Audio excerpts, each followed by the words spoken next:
नमस्कार दोस्तों, मैं हूं अभिनव सिंह और आज मैं आपको ग्रुप डी में बार बार पूछे जाने वाले प्रश्न पर डिस्कस करने वाला हूं। मैथ्स के जैसे इस टाइप, मतलब इसको देखने के बाद आपको ये समझ में आएगा कि ऐसे ही प्रश्न आपके एग्जाम में पूछे जाएंगे, इस टाइप के ही प्रश्न। और जैसे ये प्रश्न है, निम्न में से अभाज्य संख्याओं का युग्म ज्ञात करो। युग्म, जब अभाज्य संख्याओं का युग्म पूछता है ना, इसका मतलब होता है जैसे दोनों अभाज्य हो, जैसे 5 और 7 दोनों अभाज्य भी होने चाहिए, प्लस उसके दोनों का डिफरेंस जो हो वो सिर्फ 2 होना चाहिए बस। जैसे 5 और 7 अंतर कितना है, 2 का है और दोनों अभाज्य भी है। उसी तरह से इसमें देखो अंतर तो ज़्यादा है, ये होगा नहीं, 4 का अंतर है इसमें भी 4 का अंतर है, इसमें भी 4 का अंतर है, लेकिन इसमें देखो 2 का अंतर है और दोनों अभाज्य भी है। यही आपका आंसर हो जाएगा। ठीक है, इसी आधार पे आपको तैयारी करनी है। ऐसे ऐसे प्रश्न पूछे जाएंगे, सब मिक्स प्रश्न लाया हूं मैं नंबर सिस्टम के। निम्न में से कौन सा सह अभाज्य है? सह अभाज्य का मतलब होता है दोनों संख्याएं अभाज्य हो, कोई भी संख्या हो, चाहे 2 हो, 7 ले लो, कोई भी संख्या अभाज्य होनी चाहिए बस। तो इसमें से 6 तो अभाज्य, 8 भी ये अभाज्य होगा नहीं, सम संख्या कभी अभाज्य नहीं होते। एक ही सम संख्या अभाज्य होती है, वो है 2। देखो इसमें भी सम है तो ये भी नहीं होगा, इसमें भी देखो 20 है, 25 है, ये भी नहीं होगा। अभाज्य संख्या का मतलब होता है जो ऐसी संख्या जो किसी से कटे ही ना, किसी से भी ना कटे, एक से कटे, खुद से कटे, बाकी किसी से भी ना कटे। तो ये हो गया आपका आंसर। ठीक है, इसको देखो, ये क्या पूछ रहा है कि किससे विभाज्य है। तो विभाज्यता पर आधारित प्रश्न पूछते हैं बराबर। इसका वीडियो में एक बना चुका हूँ, लिंक आपको डिस्क्रिप्शन में डाल दूंगा। अगर जिसको नहीं पता वो देख लेना जरूर, बहुत इंपॉर्टेंट, बहुत सारे प्रश्न आएंगे आपके एग्जाम में। तो जैसे ये वाला है, इसमें क्या करते हैं हम, जैसे पावर को हम देखते हैं सम है कि विषम है। अगर पावर विषम है ना तो उसके पावर को 1 कर दो या तो 3 कर दो, और अगर सम है तो 2 कर दो या तो 4 कर दो। तो विषम है, 7 की पावर 19 है तो उसको हम 1 कर देते हैं, -1 कर देते हैं। अब ये क्या आ जाएगा, 7 - 1 बराबर 6 आ जाएगा। तो 6 किससे विभाज्य होगा? 6 तो 6 से विभाज्य हो जाएगा, बस अपना काम खत्म। मान लो ऑप्शन में 6 ना दिया होता, 7 ना दी, इससे बड़ी संख्याएं दी होती तो हम पावर 3 लगा देते। भाई मजबूरी हमारे सामने, तब करना पड़ता हमको। तो 7 7 49 सत्ते 343 आ जाता, -1 तो 342 होता, तो उसके बाद किसी से डिवाइड हो ही जाता। लेकिन इसमें जब ये दिया है तो आसानी से 6 से डिवाइड हो जाएगा। खैर 6 से तो ये भी डिवाइड हो जाएगा। ठीक है, खैर आगे बढ़ते हैं। 729 के कितने गुणनखंड पूर्ण वर्ग है? अभी देखो इस ऐसी संख्या गुणनखंड के बारे में मैंने अभी कल ही चर्चा किया था। कितने गुणनखंड पूर्ण वर्ग हैं? तो ये जो 729 है ना, ये देखा जाए तो ना 9 का क्यूब है। 9 9 81, 9 729 होता है। 9 का क्यूब है। 9 को क्यूब को हम लिख सकते हैं 3 का क्यूब पावर क्यूब। तो इसको हम 3 3 9, 3 की पावर 9 लिख सकते हैं। सॉरी, यहाँ 2 होना चाहिए, यहाँ 6 होगा, मतलब 3 की पावर 6 लिख सकते हैं। तो मैंने आपको समझाया था कि 3 की पावर 6 अगर लेते हैं तो कितनी संख्याएं पूर्ण वर्ग हैं। इसमें एक तो होगा 3 की पावर 0, 3 की पावर 2, 3 की पावर 4 और 3 की पावर 6। जब ऐसी संख्या मिली तो जितनी भी सम संख्याएं हैं उसका पावर कर दो। 6 तक की कितनी सम संख्याएं होती हैं? 3, प्लस एक और जोड़ दो, क्योंकि 0 वाला भी 1 होता है। 3 की पावर 0 1 होगा, तो 1 भी पूर्ण वर्ग होगा।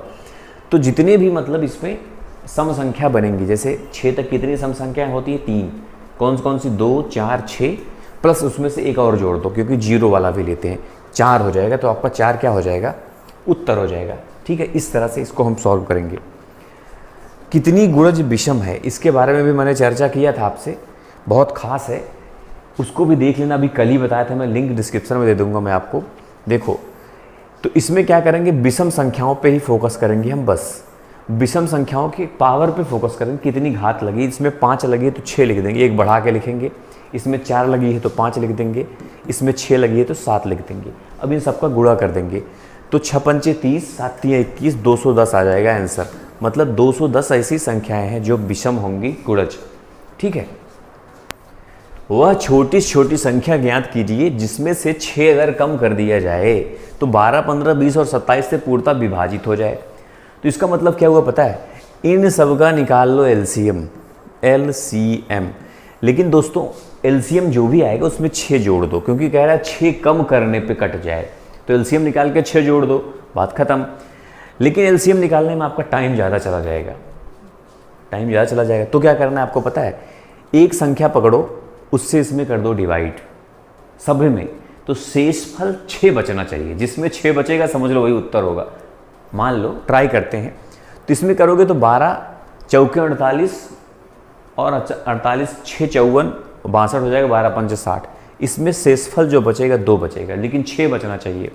और इसमें करोगे तो 12 चौके 48 और 12 पंच 60, इसमें 6 बच जाएगा। इसमें 0 बचेगा क्योंकि ये कट जाएगा 540।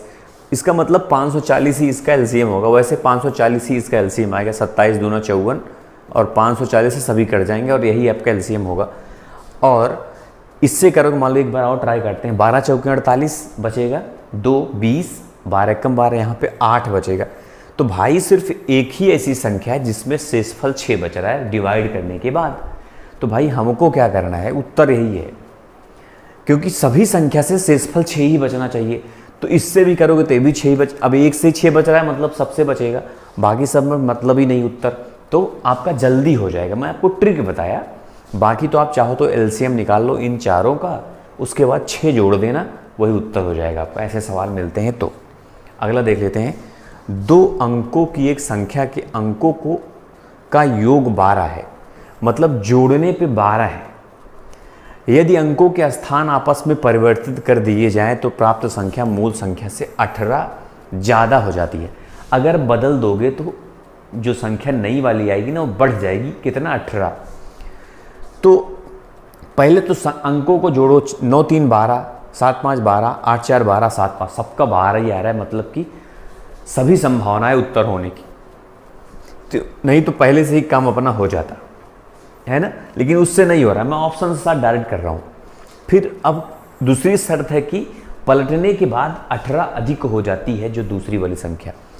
देखो, ये अगर पलटोगे तो हो जाएगा 93, ये पलटोगे तो हो जाएगा 57, ये पलटोगे तो हो जाएगा 84 और ये पलटोगे तो हो जाएगा 75। तो भाई ये वाली तो उत्तर पहले नहीं होगा। क्यों? क्योंकि 75 से ये कम हो गया, जबकि ये क्या बोल रहा है सवाल में कि बढ़ जाता है, ज़्यादा हो जाता है, वो भी कितना, 18 ज़्यादा। तो 39 से क्या 93 18 ज़्यादा है? नहीं, ये कट गया, ये भी नहीं होगा, 18 ही ज़्यादा होना चाहिए। तो क्या 48 से 84 18 ज़्यादा है? नहीं, ये 30 से भी ज़्यादा है। क्या 57 से 75 18 ज़्यादा है? लग तो रहा है, एक बार चेक भी कर लेते हैं। 57, 15 में से 7 घटाओगे 8 7 15, 8 आएगा, और 6 में से 8 हो गया, तो यही अपना उत्तर हो जाएगा 57 वाला। बात समझ में आया ना? इस तरह से आपको करना है। ये भी देख लेते हैं एक सवाल, 2 अंकों की एक संख्या के अंकों का योग 11 है, यदि अंकों के स्थान आपस में परिवर्तित कर दिए जाए तो प्राप्त संख्या मूल संख्या से 45 कम हो जाती है। ये क्या है? कम हो जाती है। तो पहले तो 9 2 11, 6 5 11, 6 5 11, 8 3 सबका हो रहा है, जोड़ने पे 11। तो दूसरे शर्त क्या है? 45 घट जाती है। तो भाई ये हो जाएगा कितना, 29, ये कितना हो जाएगा 56। तो ये 45 घटने की बात कर रहा है, तो ये तो नहीं होगा, क्योंकि 65 से 56 बहुत कम है। अगर 56 से ये तो बढ़ जाएगा, तो बढ़ने की बात नहीं, ये भी ख़त्म। 83 के क्या हो जाएगा 38, ये घट तो रहा है, लेकिन क्या 45 घट रहा है? तो 38 में 45 जोड़ने पे क्या आ रहा है, 8 5 13 और 4 3 7 1 8, यही उत्तर हो जाएगा आपका, है ना? ऊपर वाला नहीं होगा, क्योंकि जब ये आ गया एक उत्तर तो यही 45 की बात हो रही है, तो काम अपना हो गया, है ना? इस तरह से कर लेंगे इसको। अनुक्रमानुपाती क्या होगा कह रहा है इसका। अनुक्रमानुपाती का मतलब होता है पहले तो इन दोनों को जोड़ लो। जब जोड़ोगे 3/10 प्लस 8/15 जब जोड़ोगे ना, तो एलसीएम क्या आ जाएगा, 30 एलसीएम आ जाएगा। उसके बाद 3 3 9, यहाँ पे 2 8 16, 16 9 25/30 आ गया आपका योग इन दोनों का। तो योग कट भी जाएगा, 6 5 25, 6 5 30, तो 5/6 आ गया। तो अनुक्रमानुपाती का मतलब पलट दो, उल्टा कर दो इसका। तो 5/6 को 6/5 कर दो, जो भी आया मतलब 6/5 आपका आंसर हो जाएगा। इस तरह से इसको सॉल्व कर लेंगे। ये वाला दोस्तों सवाल है कि 37, 28, 45 और 6 में 7 के अंकित और स्थानीय मान के योग की गणना कीजिए। अंकित मान और स्थानीय मान क्या आप जानते हो? तो अंकित मान का मतलब होता है वही सिर्फ 7। जिस संख्या का अंकित मान पूछे तो उसकी वैल्यू वही होती है।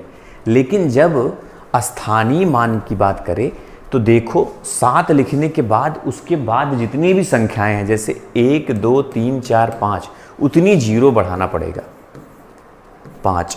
और कह रहा है इसका योग, तो इसको आप लोग बताओगे उत्तर।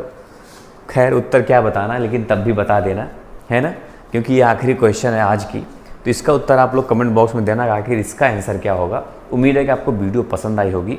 तो ऐसे सवाल आपके दोस्तों इसी आधार पे आपको तैयारी करनी, इसलिए मैंने आपको अलग अलग टाइप के क्वेश्चंस आपके सामने रखा।